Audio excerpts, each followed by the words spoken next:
অসভ্য ইতর বদমাশ। এই মেয়ে দেখে মাথা ঠিক থাকে না? এই কেমন জড়াই দিলি কেন? সরি আপা, আমি বুঝতে পারি নাই। আমি ভাবছি যে আমার গার্লফ্রেন্ড দাঁড়ায় আছে। খবরদার বলতেছি, আর একটা মিথ্যা কথা বলবি না। মেয়ে দেখলে গায়ে হাত দিতে ইচ্ছে করে না? তোদের মতো ফাউলদের আমি ভালো করে চিনি। আজকে তোর খবর আছে। আরে আপা, আমি তো বললাম একটা ভুল বুঝাবুঝি হয়েছে, সরি তো বললাম, তারপর চিল্লাইতেছেন কেন? চিল্লামুনা তোর কি মাথায় নিয়ে নাচম? হ্যাঁ, চুরি চুরি আমার সিনা চুরি, আমার গায়ে হাত দিয়ে আবার আমার মুখে মুখে তর্ক করস।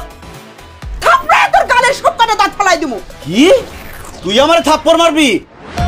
আমি কি দাঁড়ায় দাঁড়ায় আঙুল চুষুম?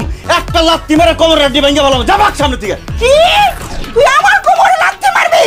খড়া আজকে তোর আমি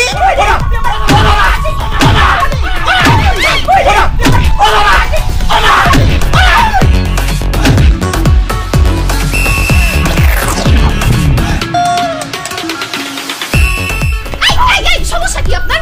আপনি একটা অবলা ছেলে কিভাবে মারতেছেন কেন? আপনার ঘরে কি বাপ ভাই নাই? কি ও অবলা?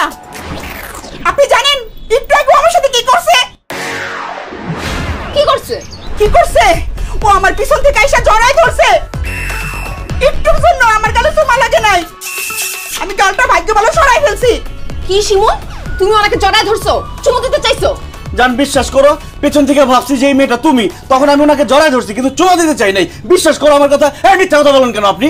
আপা আপনার কথা বিশ্বাস করবেন না। আপনি বলেন তো আপনার বডি ফিটনেস আর আমার বডি ফিটনেস কি এক? সে যাই না বুঝা আমার ইচ্ছা করে জড়াই ধরছে।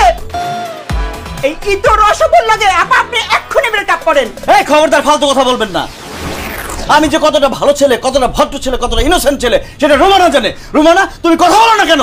তুমি মোটেও ভালো ছেলে না, মোটেও ভদ্র না।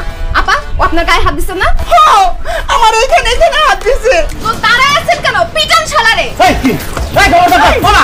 এই ছাড় ছাড়। তুমি ওনারে মারো কেন? হ্যাঁ তুমি ওনারে মারো কেন? রুমানা তুমি আমার মনটাই বুঝলে না।